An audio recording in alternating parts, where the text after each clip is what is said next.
Jaretha lives in a food desert, and I'm going to go shopping with her. By bus, the easiest grocery store to get to is Walmart, and it's 8 miles away. This is time you could be spending with your kids. They're home right now. You got to go to the grocery store.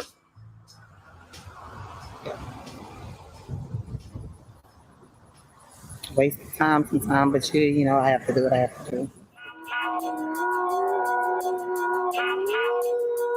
Looking at the map, it says it's going to be 48 minutes to get to the grocery store. It's hard. We have to travel far just to get to where we're going because of us lacking, a car. And because it's so hard, many people won't make this trip, but go to the corner store where you can't get fresh food. But that's not what Jaretha wants for her kids. I love to see fresh food, and the smell of the tomatoes is pleasant. Anything fresh is pleasant, of course. But getting fresh food is ultimately a 3-hour round trip.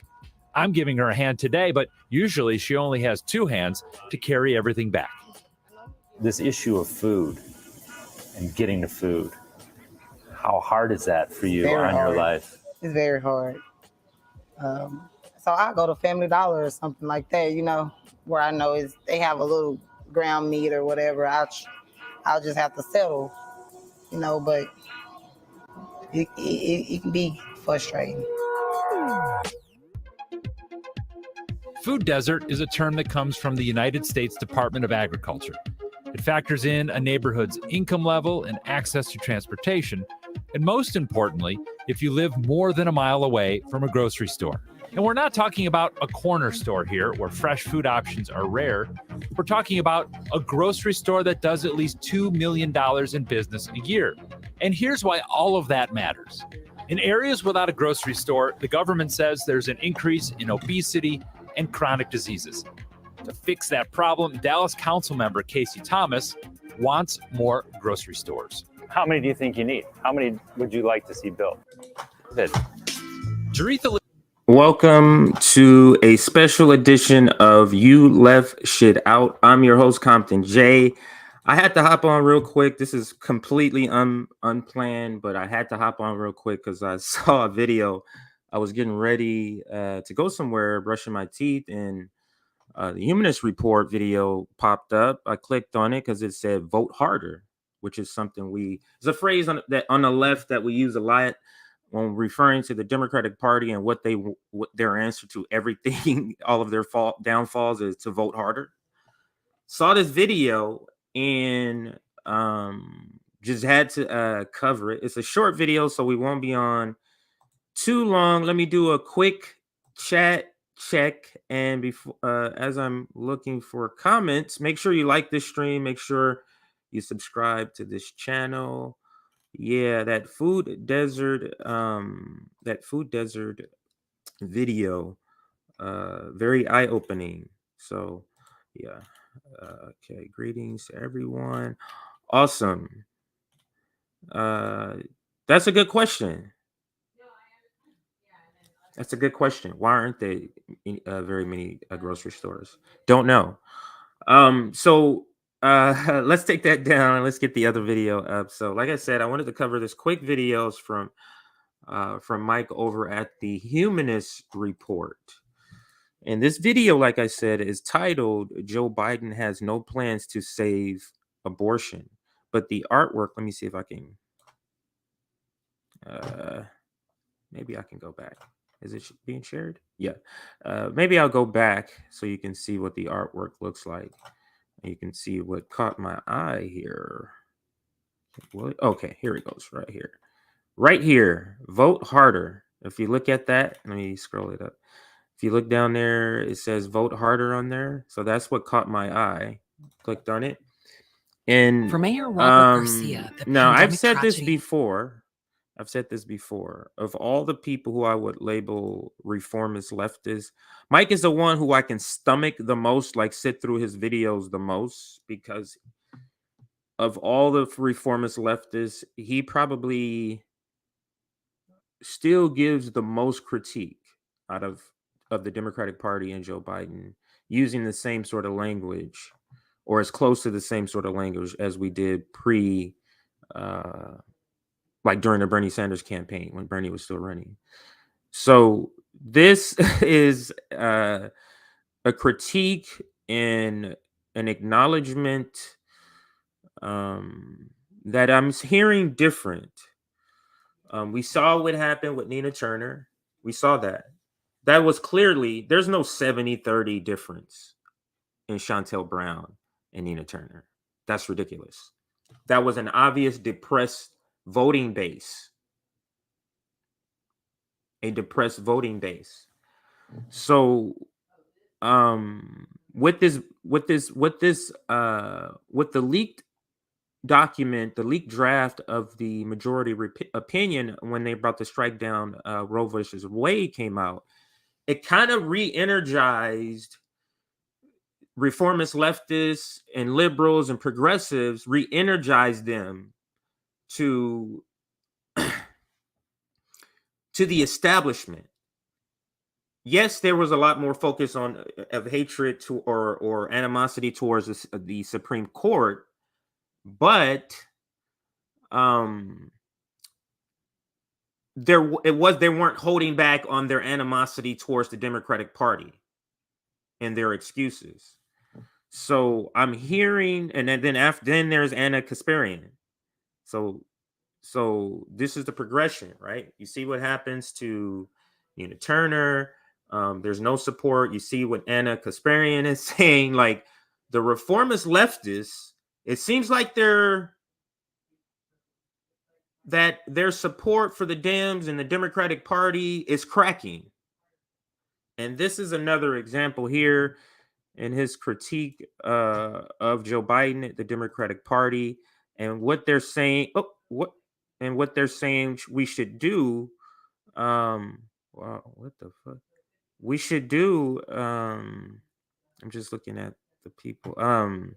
Okay, so let's get going here. Let's continue. Let's continue here. So, let's see. Isn't just a test broadcast system. Okay. All right. So you see the video playing. I'm gonna restart it in just a second. But just to set it up, this is him after this. Now the title of the video is Joe Biden has no plans to save abortion. So this is really energized reformist leftists, and you can see in their critique of the Democratic Party and some of their critiques of the Democratic Party. Some of them are still kind of defending the Democrats and still trying to put all the blame on Republicans. Some of them are still trying to do that. Even Jill Stein and Susan Sarandon, believe it or not, which is just completely absurd. But let's get into this video. I just want to take a moment to think about how effective the far right is in this country. They're able to impose their minority views on all of American society, all while Democrats are in control of Congress I'm thinking and the White House. But it's still Republicans who are dictating the terms of where we're going to go, the trajectory of this country. And the trajectory is they're trying to drive us straight off of a cliff. Now, it wouldn't be as bad of a situation, even though it's still bad, but it wouldn't be as bad if we had an opposition party that actually was capable and wanted to fight these fascists, but they don't. So when the news broke, Nancy Pelosi on that same day was campaigning for an anti-abortion Democrat. In fact, Democratic Party leadership, Steny Hoyer, Jim Clyburn, Hakeem Jeffries, they all endorsed because so now Democrats have always had anti-abortion or pro-life Democrats in their fold. They've always had that. Hillary Clinton ran with Tim Kaine. They already had that. Okay, so why now are reformist leftists and liberals and progressives, why are they up in arms? Because of what's happening with the Supreme Court. So that's refocusing all of the contradictions that the Democratic Party have, this being one of them that Mike is pointing out here, that wait a minute, you're saying you're for the Democratic, you're saying you're for abortion rights and for keeping Roe v. Wade in place, but then you turn around and you're going to go campaign for a pro-life Democrat. You see the contradiction? And then you're going to ask us to vote more Democrats in so you have a larger majority to codify Roe v. Wade as you're adding more Democrats that's not going to even vote for that. You're adding more Joe Manchins, and we're supposed to take you seriously. So let me rewind just a little bit because I was shocked by the opposition party that actually was capable and wanted to fight these fascists, but they don't. So when the news broke, Nancy Pelosi on that same day was campaigning for an anti-abortion Democrat. In fact, Democratic Party leadership, Steny Hoyer, Jim Clyburn, Hakeem Jeffries, they all endorsed an anti-abortion Democrat. And this week, as the Supreme Court, as we all learned that they're going to be overturning Roe v. Wade, they're all out campaigning for an anti-abortion Democrat over a progressive. But don't you worry, though, because they vocalized their disapproval. And Chuck Schumer and Nancy Pelosi wrote a strongly worded letter letting everyone know how bad it is that the Supreme Court did this while they campaigned for an anti-abortion Democrat themselves. And while other Democrats didn't endorse this anti-abortion. Like the critique, like the wording, like you hear like a strongly worded letter. That's something like I would say, as if that's something. So this is the reawakening or refocusing. I'm not going to say awakening, refocusing of who actually is the enemy here. Who actually still is a problem? Who's pretending to be the good guy? So it's this, this with this overturning of Roe v. Wade, this is it's having this effect. And a Kasparain saying, I'm done with the squad too. They're not doing anything.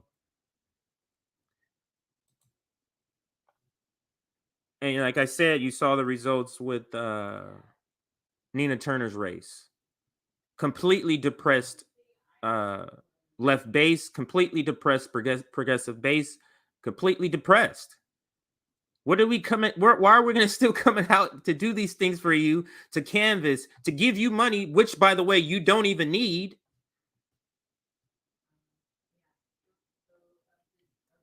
Just so you can do what? So it sounds like that's what Mike is firmly saying here. Abortion Democrat, they made it very clear that the onus is on voters to fight this. Eric Swalwell writes via Twitter, there is one and only one way to preserve Roe v. Wade and protect a woman's right to choose, and that's to vote blue in 2022.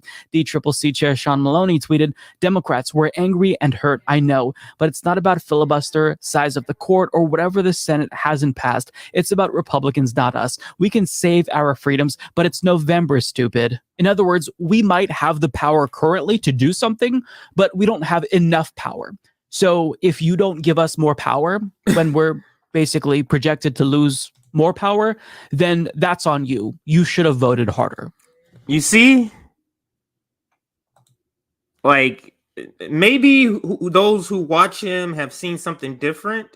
Maybe those who watch Mike more regularly have seen him have this sort of critique, but I'm hearing a different way that they're critiquing, that he's critiquing this situation. He's using language that's not giving the Democrats the benefit of the doubt. That's a good way of saying it. He's using language no more that's not giving them the benefit of the doubt.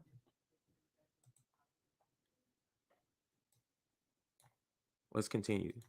We can save our freedoms, but it's November. Oh yeah, this tweet, it got by me real quick. But let's look at this tweet here. Endorse this anti-abortion Democrat, they made it very clear that the onus is on voters to fight this. Eric Swalwell writes via Twitter, there is one and only one way to preserve Roe v. Wade and protect a woman's right to choose, and that's to vote.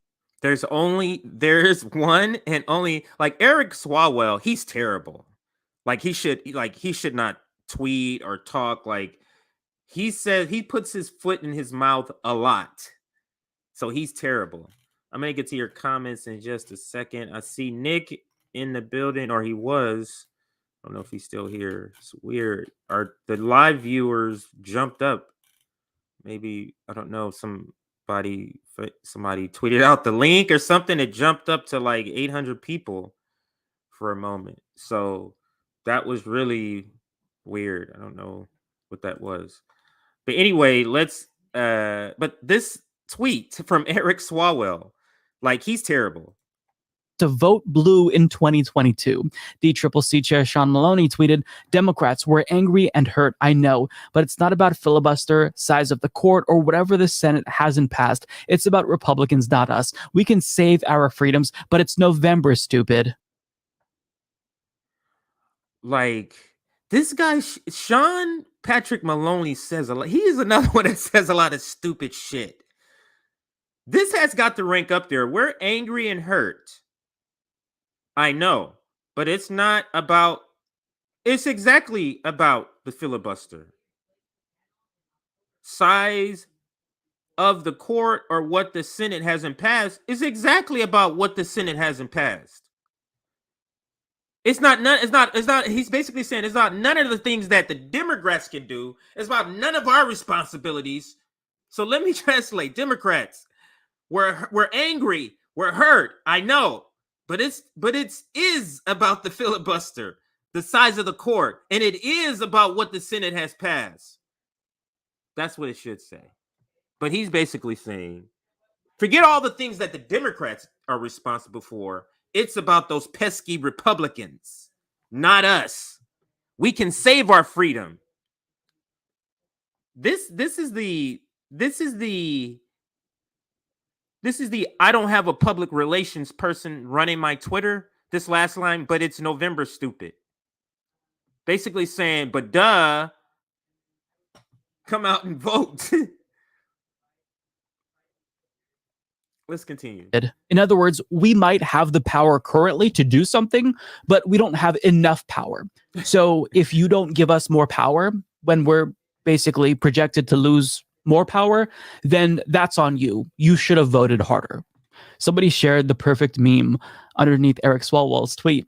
It is a meme of Lucy and Charlie Brown. And Lucy is assuring him, this is it, Charlie Brown. If you vote one more time, there will be real change. You see? Now, how many times those of us let's call ourselves revolutionary leftists, those who don't want to go through the Democratic Party, how many times have we put this up when it's time for voting? How many times have we put this? Voting for Democrats is this. How many times have you seen this very meme? And now you see it on the Humanist Report. This feels different to me. Let me do a quick chat check to make sure I'm not missing any good comments as I'm getting through here. Make sure I'm not missing any RBN members that might be in the building today. But let's go through. We're liking, we're sharing. I think this is when we're figuring out how the hell did we get so many live people in such a short amount of time. That was Nick's comment. Almost 700 people in 10 minutes. Yeah, exactly. That had to be some sort of glitch, or I don't know if somebody famous might have tweeted out the link or something, but yeah. So while even liberal Humanist Report is turning on the Dems, that's what I'm trying to point out here. Absolutely hit up the like button. Mike is an agent of the bourgeoisie. These two will both go back to the Democrats, and they will take their followers with them. That's what I'm predicting too. I'm predicting the same thing. They're going to go back to it and take their followers with them. Or this audience. I'm not going to say followers, audience. Does Mike have a noose around Biden? Is he suggesting something more sinister? No, not at all. Or I didn't get it. I didn't take it that way. I'm about to cry into a pillow. Right. That's why I'm thinking like some sort of glitch or something with the link, or maybe somebody I don't know. I'm not sure what happened. But that was hella weird. Let's go to people must be tired of these reformist leftists. People, that's Nick. Shout out to Nick.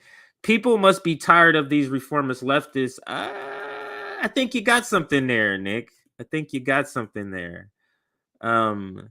Mike's still treating them like they're separate entities. That is a great point.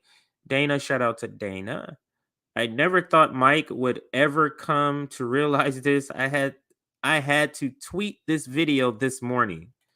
Yes. So you saw it. You discovered it when I was discovering it this morning too. So they're just figuring this out. Listen to RBN, Sabby, and Jimmy Dore. Sabby is a part of RBN, just so you know. Sabby is, I don't want you to think she's like just appears on here sometimes. She is a fully fledged loved member. So just making sure everybody knows that. Abortion is 2022's Trump's bad. Vote DNC. Watch all three people start saying vote Democrat in November, though. Anna Kasparain did the same thing. All right, so I think we got the sentiment of okay, so perfect. I'm loving my community. You're getting to this stuff before I even get to it, which is let's like, I didn't do this earlier because I wanted to get into the content part of this. Let's like the stream. Let's see where we're at. Somebody in the comments said we're at 173. I see 100, but we got over 350 people here. So let's jump those likes up. Maybe people thought that this was Mike's video. I don't know.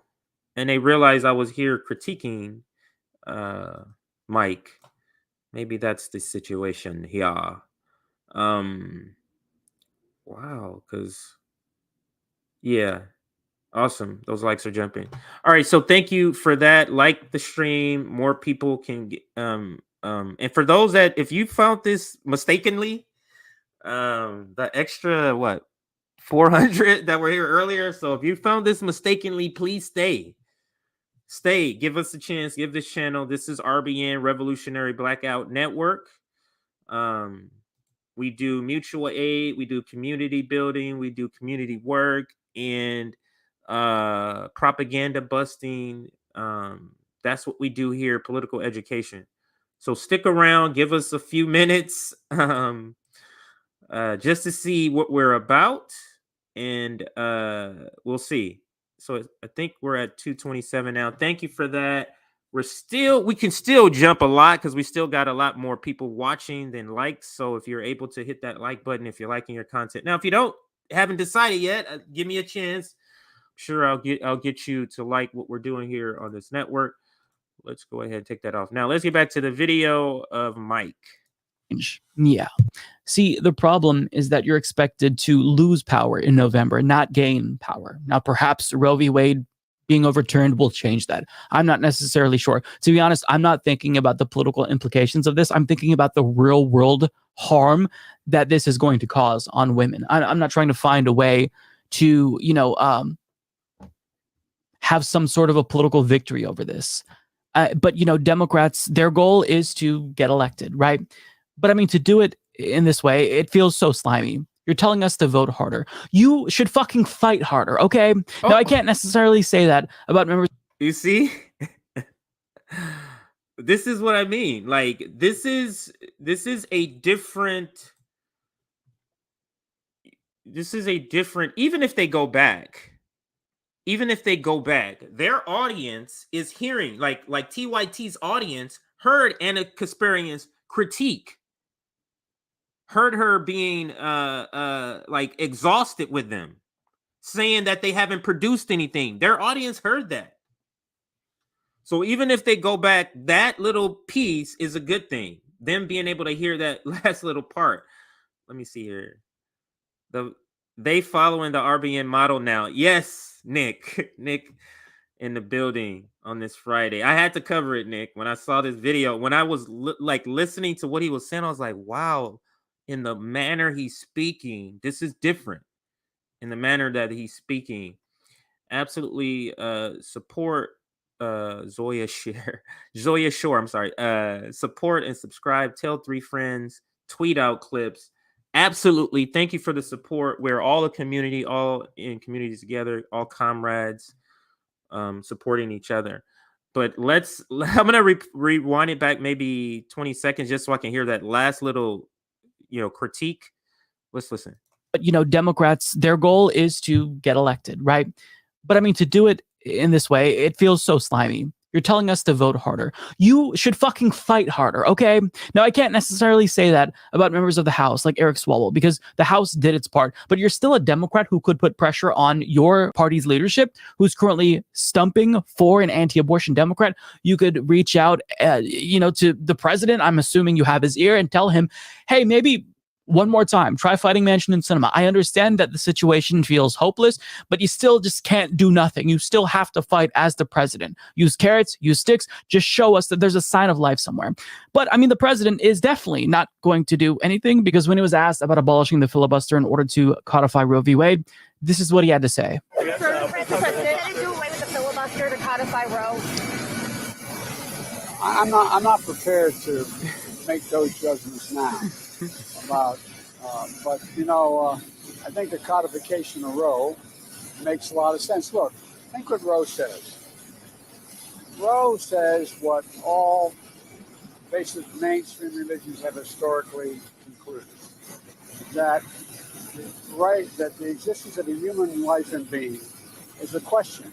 Is it at the moment of conception? Is it 6 months? Is it 6 weeks? Is it quickening like Aquinas argued? I mean, so the idea that we're going to make a judgment that is going to say that no one can make the judgment. What the fuck is he talking about? Does anyone believe this guy is running the country? To choose to abort a child based on a decision by the Supreme Court, I think goes way overboard. Thank you. Thank you, guys. How fucking inspiring. Rather than assuring the base that he's going to do everything in his power to codify Roe v. Wade by any means necessary, including fighting to get rid of the filibuster, even if that seems like a lost cause, he's saying, I'm not prepared to make those judgments yet. I'm not even sure if I want to have this fight because I might want to keep the filibuster, even if I know what that means for women in this country. Even if that means they go back to back alley coat hanger abortions in 2022, I've got to think about it for a little bit longer. Not sure if I want to fight yet. Commercial. You might be asking yourself, can you actually create high quality live streams for free? Oh, wow. Maybe I'll watch that later. And yet we're supposed to be excited to get out and vote because you're going to fight for us. You have power now. You have to make use of it. You have to fucking fight. Make do with what you have now because you will lose power almost certainly in November. So to have this expectation that you're going to gain more power by guilt-tripping voters is ridiculous. Make use of what you got. And if it's not good enough, then you could at least show us that you're going to fight. But you're sitting on your fucking asses and you're doing nothing while fascists ruin this country. Right. Just think about that. I've said this before. This is think about how ridiculous and how people are not picking this up.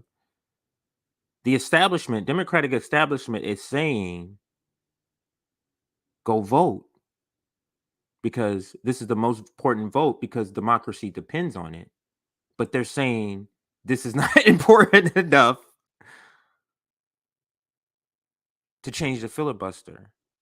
Do you see how they're saying it's your job? This democracy thing, this government thing, it's all of your guys' job to do anything. Not the people who you elected, who you pay a lot of money to and gets all this great insurance.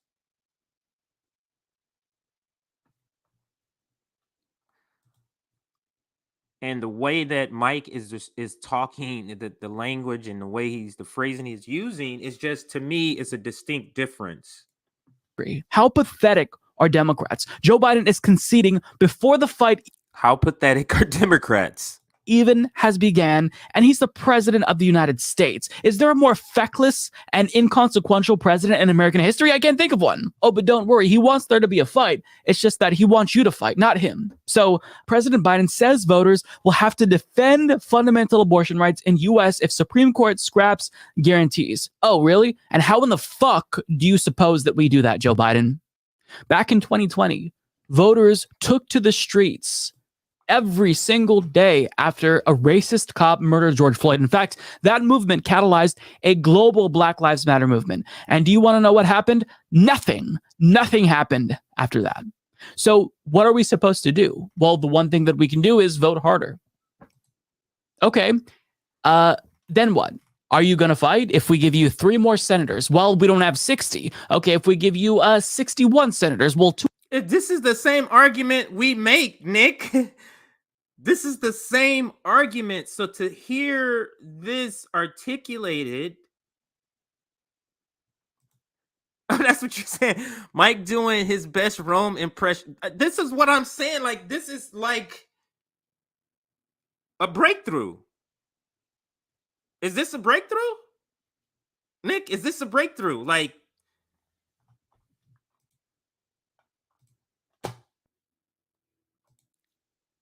this is a breakthrough here. I'm going to slightly rewind it back because I'm loving it. I can listen. If he talks like this all the time, I can listen to his videos a lot more. Every single day after a racist cop murdered George Floyd. In fact, that movement catalyzed a global Black Lives Matter movement. And do you want to know what happened? Nothing. Nothing happened after that. So what are we supposed to do? Well, the one thing that we can do is vote harder. Okay. Then what? Are you going to fight if we give you 3 more senators? Well, we don't have 60. Okay, if we give you 61 senators, well, 2 of them, they don't agree with this. So, I mean, there's never going to be enough senators, enough Democrats in Congress for them to actually fight because they don't want to fight. Not that they're weak and losing. He's saying that they don't even want to fight, which we've been saying. So this is not they're just weak and not willing to this and that and bought out. He's saying they don't want to fight. To me, that's the difference. They've demonstrated this time and time again. They surrender immediately because they just don't give a fuck. They don't care. Now, I know what people are going to say. Look, they tried fighting. They tried passing voting rights. They tried passing Build Back Better, but Manchin and Sinema, they just won't budge. The problem is that watch how he talks about the rotating villain without using the word rotating villain. Like Nick, whoever's in the building, Nick, Rome, RBN, Savvy, JB, like they're literally, he is literally speaking about the Democrats and the Democratic Party more closely to the way he speaks about the Republican Party, which he should. Shield harder. That's a funny one. That's a funny one. Okay. Okay, so to be fair, Mike went on Richard Medhurst's show and isn't as bad as the social dem. I didn't know he went on that show, but I said this earlier that of the people who I would label reformist leftists, he's the one I can listen to the most out of all of them because his language is still goes the farthest in critiquing the Democrats and Joe Biden. Of the reformist leftists, he's one of the people. He's the one I can stomach the most out of all of them. So yes, time is what's going to tell because this could just be frustration. Time is what's going to tell whether these are just frustrated people or not. So yeah, let me do a quick check here. Let me do a quick check to see if our likes. For those that are watching brand new, if you're not subscribed, you probably can't comment in the live chat. So subscribe, and that'll open that up for you. 300 likes we're at right now. Thank you for that. 300 likes. We can probably increase it another 100 if we wanted to. So if you like the content, please like the stream. Let's get that to 400 likes. All right, so let's continue with the video. Is that there's always going to be some corporate Democrat who's the scapegoat, right? If it's not Joe Manchin and Kirsten Sinema, it'll be John Tester and some other dickhead. That is the rotating villain. He's saying it'll always be somebody. It'll be this person. And he's naming, like, if it's not him, it'll be somebody else. So this is great. This is great. And let's continue. Before, it was Joe Lieberman. There's always going to be a villain who Democrats will blame for their incompetence. But even if it's the case that nothing you do will get to budge, which I don't believe, by the way, but even Let me pause it. there's nothing you can do. Let me pause it. What's up, Nick? I just crashed the stream, man. I was watching this shit, was hilarious. So Yeah. But is there any part, before I continue, is there any part where that you've been watching, you're like, man, I can't believe he's finally saying this, or like any part, what part do you want to comment on before I continue the video? it's just everything you hear from him, they are like years late. They are years. So my prediction is I think we may see Anna and Mike, they may call for a general strike maybe in 2030 at this rate. Maybe they might start talking about ending the wars. Maybe they might talk about the intelligence communities. Maybe in a few years at this rate. They get in there. They improve it. It's good. This is the kind of support that this is the kind of growth that we love to see. Yeah, I think I said it yesterday. We're having our fun today, but if Anna and Mike are actually on board with this, what they're saying in these videos that we've been talking about, like, welcome, welcome to the fight, and here's a weapon. Let's go. Yeah, I was talking. You know what I mean? Yeah, I was talking to JB yesterday on our roundtable, and I was saying if it wasn't for me, man, like Mike and Anna probably wouldn't talk to him at least. Both of them got me blocked. I already told this Mike Figueredo story a long time ago, but it's like they're not talking to me. I'll take a step back for that one. Wait, Anna has you blocked too? Oh yeah, you did tell me that. I had to look up a text one time. Yeah, I posted a picture of her with Madeleine Albright. You know, the war criminal who just died. Yeah. The lady who said over 500,000 Iraqi kids being killed under her foreign policy, it was worth it. That's who Anna Kasparain was like. It was an honor to meet you. She interviewed her and gave her a tongue bath. Like, imagine if we had a chance to interview that criminal Madeleine Albright. I would leave that bitch in tears. Meanwhile, Anna was like, it's an honor to meet you. And then she gave her like this fucking tongue bath of an interview. It was horrific. Like, I didn't see the whole thing, to be clear, but the fact that Madeleine Albright was smiling with her, hugging with her after the interview, I think that says it all. I've seen clips. Just know if Madeleine Albright came on our channel, there would be no smiling clips and selfies afterward. She'll either storm out of the interview, there'll be no follow-up pictures, none of that. That's because the proletariat doesn't care about civilized rules. The civilized rules of the ruling class, where even Anna absolutely knew all the atrocities that Madeleine Albright was responsible for before she had this interview. But it's like, I need to be civil. This is the game, and you know what I mean. Where we don't have those rules. the gloves are off. But let's continue with Mike. Just let me know wherever you want to stop it. Back in 2020, voters took to the streets every single day after a racist cop murdered George Floyd. In fact, that movement catalyzed a global Black Lives Matter movement. And do you want to know what happened? Nothing happened after that. So what are we supposed to do? Well, the one thing that we can do is vote harder. Okay. Then what? Are you going to... I'm just trying to think, Nick. Go ahead. Oh, we both trying at the exact same time. the only thing I say, and I'll pass it right to you, this is not criticism of Mike. I got a lot of criticism. There's no need for me to throw criticism when I don't need to. Mm-hmm. So the only thing he said wrong, it's not criticism, but what he said is wrong. He said we had the George Floyd protest and then nothing happened. See, now this is the kind of analysis that people is tired of. That is not accurate. We had now here's the accurate breakdown of what happened. We had a George Floyd protest. Then the Democratic Party got elected. Joe Biden invited George Floyd's family in the White House and then gave the cops more money. That's different than nothing because that's the Democratic Party hijacking and co-opting our movements like they always do. Like we told them on this show, and it seems like Mike is just now figuring this out. And he still get the analysis not 100% correct. Because with leaving that part out is leaving a giant part of the story out. We had a giant that there's been more damage, right? Yeah, that there's been more damage. Yeah, absolutely. But you can go your point. I just want to add that part. That's wrong. What Mike said. It wasn't the protest having nothing happen. The establishment adjusted the protest, hijacked it, and now the cops are getting more money than ever because the Black Lives Matter movement sold our community out to the Democratic Party. That is the accurate account of what happened, right? So I'm not shitting on him for that. He's white. He probably don't. He's comfortable. He don't know that. I'm just telling you guys, this is the difference between our analysis and what you get from Bread2.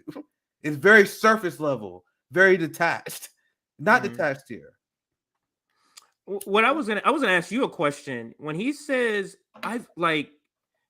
when a reformist leftist start to use words that I hear a lot, in the further right left, like the revolutionary leftists, like vote harder. I don't hear reformist leftists use that word or that phrasing in any sort of good way. Like if they're talking about vote harder on TYT or a majority report, it's in response to us critiquing, like, all your critique is just vote harder. Like that's all we're saying. It's a lot more nuanced. They'll say something like that. But to hear this coming from him, that all you have to tell us is to vote harder, to me, it's a little bit of more of a crack. Like, because even reformist leftists are going to get frustrated at points where it's like we keep doing the same thing and nothing is happening. So to me, it's a little bit of different, a little bit of more crack in the reformist leftist I just want to remind you guys, and I just want to add this quickly. I still remember this because I'm old, right? I remember Cenk Uygur at TYT giving this same kind of speech during the Obama years. Like that's old school, isn't it? Like there's videos of him on MSNBC where he was like, "Why should we even support the Democratic Party if Barack Obama is going to govern just like Republican?" This kind of stuff that Cenk used to say. But then he went around like, "Oh shit, we got to vote against Trump." So there's always this warning. I don't want to shit on people prematurely. So while they're saying this, that's good. But I do want to throw this caveat. This is not the first time we've seen it. I'm telling you guys this right now. This is the message that was coming out from a lot of reformist leftists. And then a lot of them got Trump derangement syndrome and they killed their revolutionary spirit. So it's going to be very interesting. We're going to be watching this. I know CJ is going to be covering this. We're going to be covering this. We're going to be watching them over this next year or so. We're going to see if they really mean this. We're going to see because it was showing their action. But we see. I'm skeptical. Absolutely. And right now, just check, we're at 359 likes. We got over 500 viewers right now. So if you're here, you're new, welcome. You can comment once you subscribe, or if you just want to view and decide, give us a chance. Stay here. Don't go anywhere. I'm telling you, you'll love the content that we do here. Whether you disagree, you'll never say that our analysis is disingenuous, that our analysis is grifting. Like that's not what you're going to get here. So if you're here and you're still not subscribed, stay and listen just a little bit more. We do have to make sure we end probably 2:40-ish because Sabby has her thing. We want you guys, all the audience, to have a break before the next live stream. But let's get through a little more of this. It's not a lot, but let's get through a little more. You're going to fight if we give you 3 more senators? Well, we don't have 60. Okay, if we give you 61 senators, well, 2 of them, they don't agree with us. So, I mean, there's never going to be enough senators, enough Democrats in Congress for them to actually fight. The admission of that right there, Nick, the admission that he's almost saying the thing that we've been saying, like, we're never going to get that magic number. We're never going to have where we have 245 people in the House and we have 65 senators. Like those days of that's like the 30s and 40s. Those days, those are over. That's never gonna happen. So him coming to the realization, or at least publicly saying, like, we're never gonna get these numbers that you're saying. So you do what you can do now. To me, that is another step towards a needed step towards them, be changing from reformist leftists to revolutionary leftists. Yeah, I saw someone in the chat was like, "Why you guys call them reformist leftists?" My friend Carlos Gallego. He to get my ass for saying his name wrong. That's essentially a liberal, though. That's just a very nice way. The comment that said that they're right. Because Brandon was like, they just call us grifters. Why you guys being nice? We're better than them, man.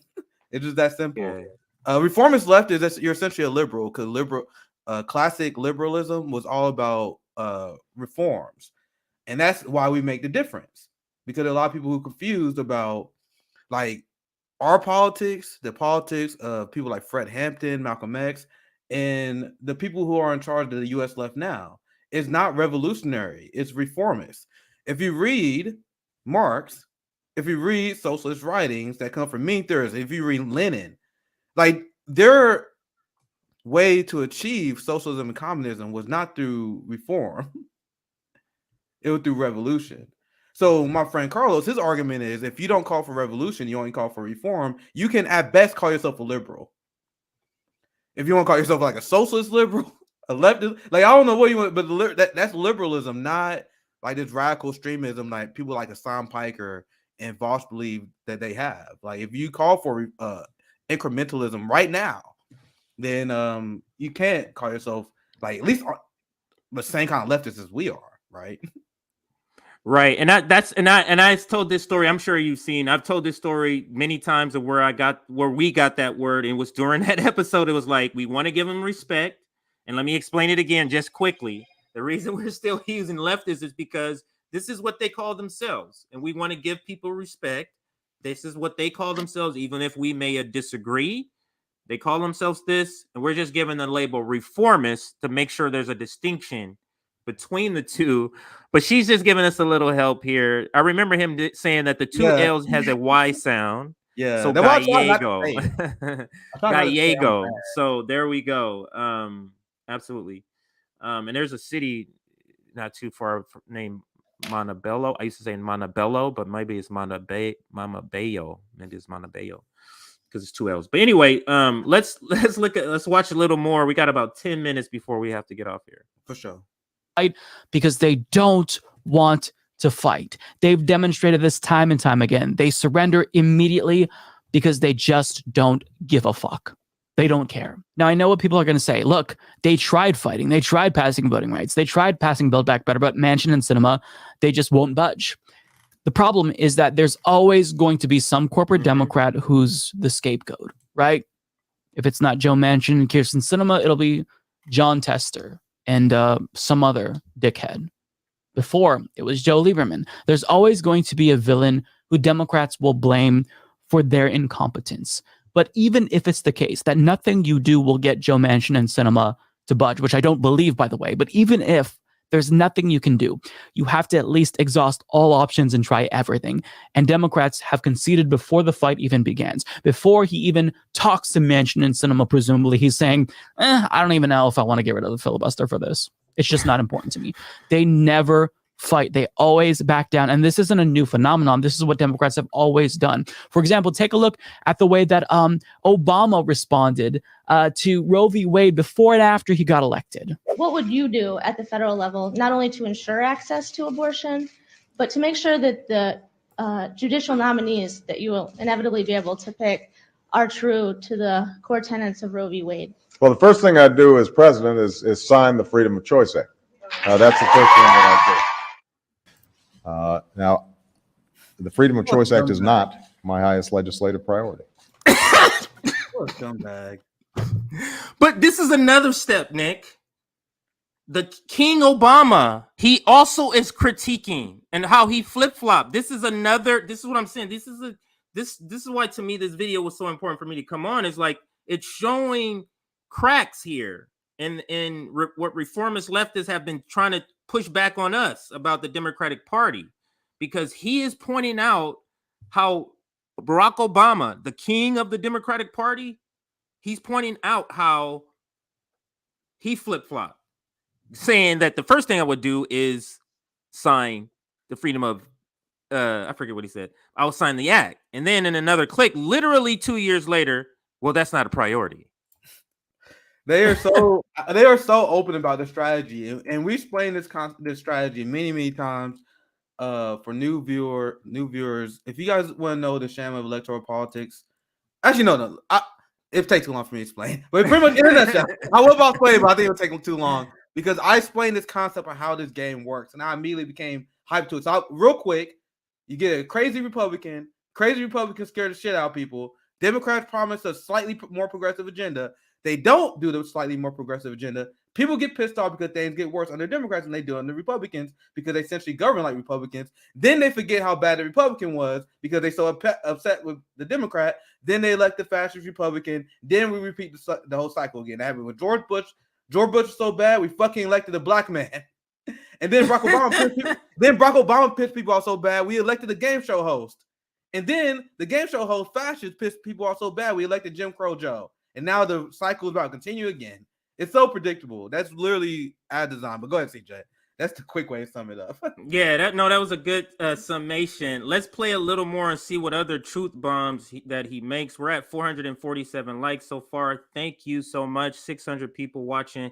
Let's see if we can get that up another 50 to 75 more. And let's finish up this video. We do have to get off in like 5 to 7 minutes. We'll be getting off here because Sabby has a show coming up. I believe that women should have the right to choose, but I think that the most important thing we can do to tamp down some of the anger surrounding this issue is to focus on those areas that we can agree on, and that's where I'm going to focus. Does this sound like codifying Roe v. Wade to you? Because remember, this is when he had a supermajority. Literally, I think 60 or 61 people. Lieberman was the rotating villain at this time, Nick. Lieberman was one of them. And one of my senators, too. Claire. Well, I guess Claire actually was like the second half of Obama, the second term of Obama. But yeah, he was one of them. But yeah, you're right. So let's continue. Yeah, see, now back then, do you want to know what the story was? It wasn't that Obama just decided to give up on codifying Roe v. Wade. The story was, well, we might have a filibuster-proof Senate majority, but the problem is Joe Lieberman, he just won't budge. We have 59 votes, and we need 60 votes. So 60 votes.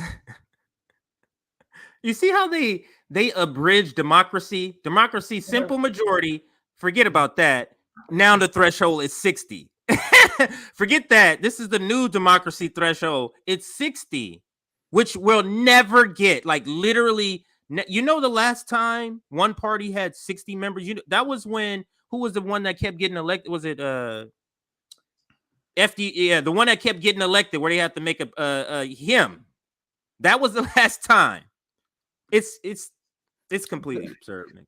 And they knew this before the Georgia Senate elections. I would never let people live that shit down. I still remember leftists was like, yo, we win this election, things may change for the working class. We will get our $2,000 checks. And people called me Negative Nancy. A lot of people thought I was just a negative guy. Well, I literally said, and I had a tweet that went viral, and then also a lot of people get pissed at you when you get viral tweets too. Well, I was like, guys, if you guys think this fucking Georgia Senate race matters one lick, you guys are delusional. Did you guys get that $2,000 check? No, you did not, despite the fact that Democrats won the Senate after that election, right? So the reason why that is because the Senate is not an institution that is made to represent you. It never has, it never will be. The Senate was an institution where it was unelected until like the 1910s, 1920s, something like that. It was literally installed by rich people, so the proletariat would never get their policies passed. Now think about who is able to win a Senate race, a statewide race. Only the most wealthy people. So they turn it into an electoral position and only within 100 years. But then they made it so only rich people can win the seat. Because who can run a statewide campaign? So then only rich people become a member of the Senate, thus do the bidding of the rich. So Joe Manchin and Chris Sinema, as we mentioned, was the rotating villain. And there was a story that came out on Politico that I reported on. And they said there's like 10 to 15 Democrats that are high-key happy that Joe Manchin and Chris Sinema is there, because if Chris Sinema wasn't there to oppose the bill, they would have to do it. So if Chris Sinema and Joe Manchin wasn't there, the big money that buys politicians will just buy a new batch into the proletariat do not have representation. It's an endless game that they play on you guys. But Mike, he was, I remember, he was one of the people that tell you the Georgia Senate race super important. All the bread two people was covering the Georgia Senate race to the point where people was like, Nick, why aren't you covering this race? CJ, do you remember that? CJ, like, yes, he was like, what? Yes, I do. And I'm like, bro, I don't give up. This race don't mean shit. And I said on Twitter, our audience vibe with it. But I remember I said on Twitter, people were like, what? You crazy? But anyway, now you guys see the game, right? Now Mike is catching up. But CJ, pass it. I know you don't got a ton of time. Yeah. So let's listen a little more to what Mike says here. So, I mean, you should have voted harder. Fuck any Democrat who is in power currently and shifts the responsibility on to. Do you hear what I'm saying? It was so many instances in this video where it's like, this is a clear, like, I'm fed up, like, shift in his speech, how he's talking about this. I'm going to say that. I'm going to let him say that last part. Fuck every Democrat. Let's listen to this last line.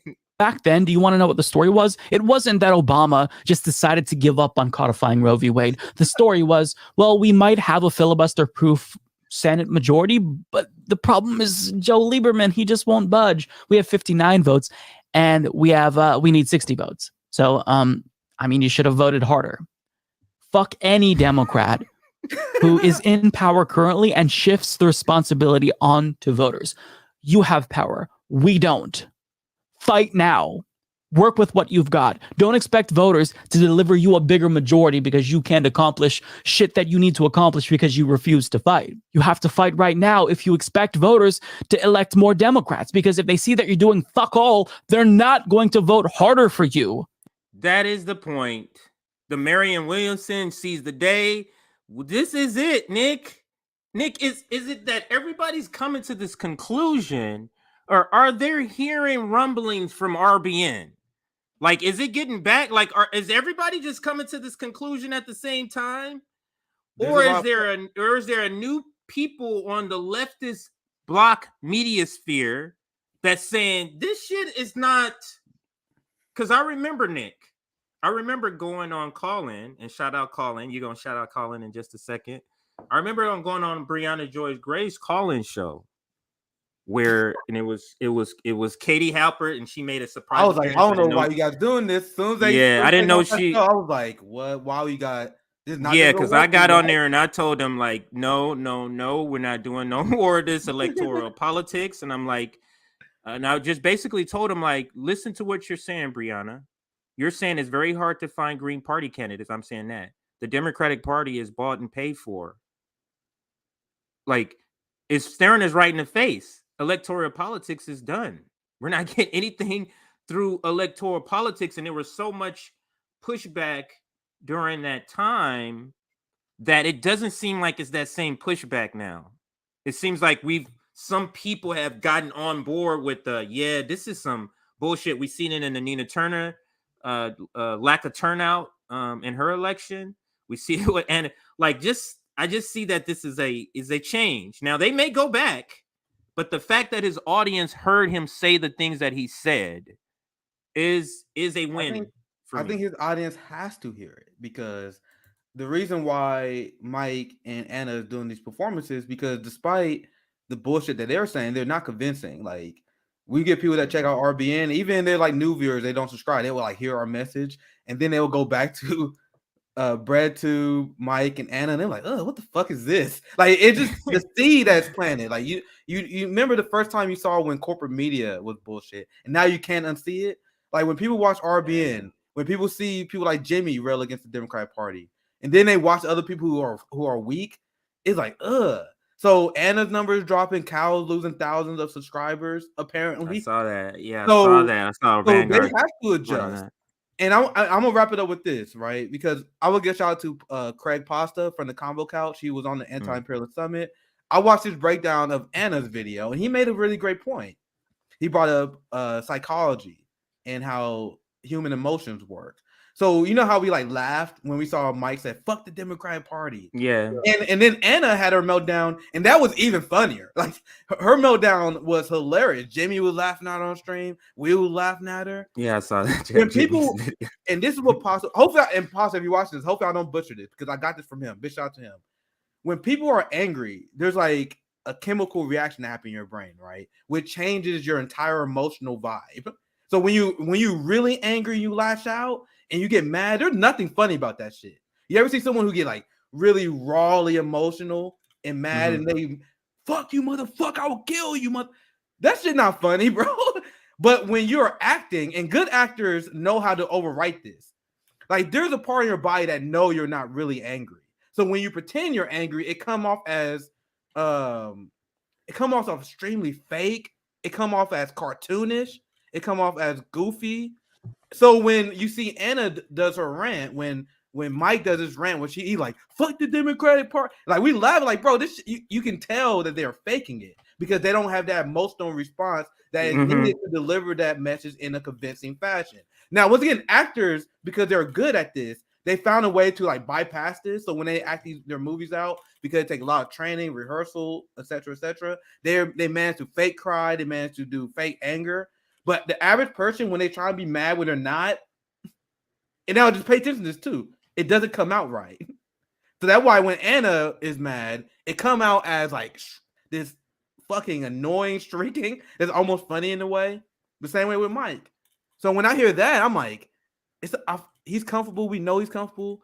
And is he trying to sound mad? Now I'm saying this for a reason. Remember, what's your question? Remember your question, TJ? And my response: they got to cater to the audience that now seen our message. They seen Sabby angry ripping the squad. They seen Rome angry ripping the squad. Hell, they seen Jimmy angry ripping the squad. So they got to replicate that energy without actually having that energy. So when you don't have that energy, your message come out extremely awkward, clumsy, flat. It comes out flat. That's why we laugh at this motherfucker. I didn't see no one laugh when you see Rome and JB talking about the pain they go through every day. Fuck the Democratic Party. Look, you ain't laughing at that. I laugh at that Mike dude because we all know he's clowning right now. We all know his acting is not true. Anyway, that's probably my take, and that's my bastardization of Pasta bringing up like psychology and how like human emotions work. That's why it's just funny because I don't think he really means it. And he had to make it seem like he does, right? Like imagine if I would come out here and I was trying to stump for Trump, and I was trying to tell you how great Trump is. You know how goofy that shit would be. Yeah, it wouldn't come off authentic. Trump is doing great for the black community. Trump is putting programs. You see how like I'm not sure. Like that's how it is for them. So hopefully I explained it correctly, because that was probably the best take I saw on this when they laid that out. So I know we got to wrap up soon. That's the last thing I'm gonna say. Oh yeah, but last thing I'm gonna say. Go ahead, plug call in. Go ahead, plug call in so we can then we'll wrap up. The last thing I'm gonna say. Period. I think me and Zoya. I think it's gonna be later because I don't want to stream the same time Savvy does. So I'm thinking Savvy will be on like 6 to 8, something like that. She'll be on. I think we gonna start like 7:30. Zoya, if you watching now, I got to text her too. I think we're gonna start like 7:30 Central, so that'd be 8:30 Eastern time. Because I try not to stream same time as my comrades do. Last topic we did was on Roe v. Wade, and we was having a discussion about who was at fault. You guys know our position. Right, but that was the discussion because at Call-In, it's more of a community-based program, and our show on Call-In is called Revolutionary Discourse. I stream these on YouTube, but they are only Call-In exclusive. So if you want to see our episode where we talk about Roe v. Wade, I wish I know how to sim this. Here we go. Actually. I want to show you guys the panel. Let me move it. Oh fuck! I did it again. I messed it up. But anyway, the point is, I have panelists, I have hosts, I have callers. I like it because we can engage with the community. And this next topic, our first topic was Roe v. Wade. Check it out on our call-in. Let me link it so you guys can check it out. So this is the link to our call-in. I will be live streaming on YouTube so we can get people into the call-in, but you guys can only see the replay on call-in because live stream will be unlisted. So tonight will be defund the police. And I swear to God, I really hope we get some right. I might do a few defund the police episodes because I want to get like a right-wing caller on. I want someone to be like pro some police opposition. state. Yeah, you want some opposition So so last that you time I can was have like, a real discussion. Last time I was like, let's do the abortion discussion, but then we had like a ton of lefty allies on there. Like, oh damn, that's not. I don't think calling as like right wing as Rumble in them because there's like Glenn Greenwald, Breonna Joy Gray, Q's on there. Yeah, Ryan Jimmy Dore McKnight on there. Actually, I'm like, God, you guys are sleeping because he did like a Jimmy Dore post call-in show.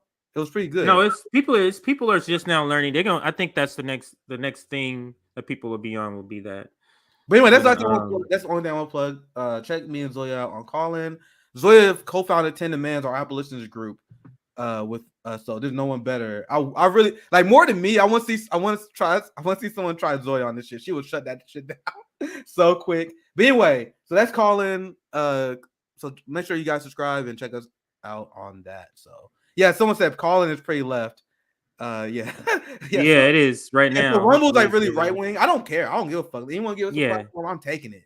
So based on Call-In is kind of left wing, which is kind of disappointing because I wanted to talk to some like capitalists and shit about like police. But anyway, it's still to be a good educational event for you guys. So I can't get a debate with like established YouTubers and media people because they don't want to be embarrassed. So my best shot is to do Call-In and have someone call in. So you guys can see that's the only thing I can do. I can't get. That's the only thing because you're not gonna be invited on to Sam Cedar Majority Report. That's not happening. All right, so I think we've come to the end. So check that out today. Sabby will be on at 6 p.m. Eastern. So make sure you check out Sabby. What's up, Zoya? I'm gonna leave you with the video, but it's gonna be different this time. Not a historical one. This is the video. I told you, Nick, the audio when I went on Call-In. Nice. And I talked to Breonna Joy Gray. Now, in this audio, it is sped up at a time and a half, so you'll hear me talking a lot faster because they tried to get this in under a time. So I'm gonna leave you with that. It's gonna loop twice before the stream ends. So everybody have a great rest of your weekend. Nick, are you on tomorrow or this weekend at all? Nothing planned.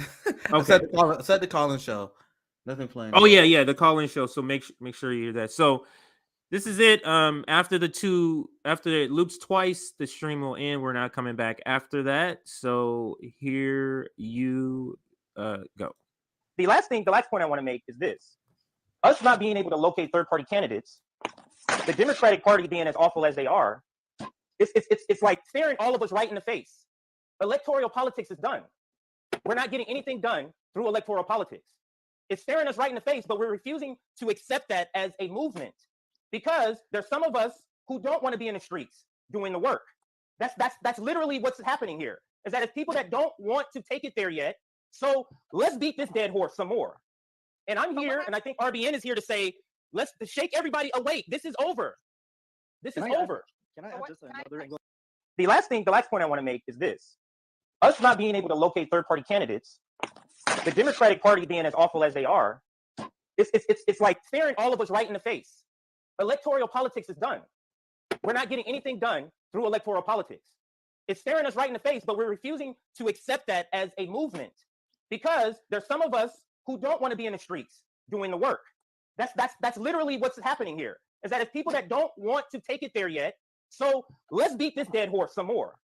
And I'm here, and I think RBN is here to say, let's shake everybody awake. This is over.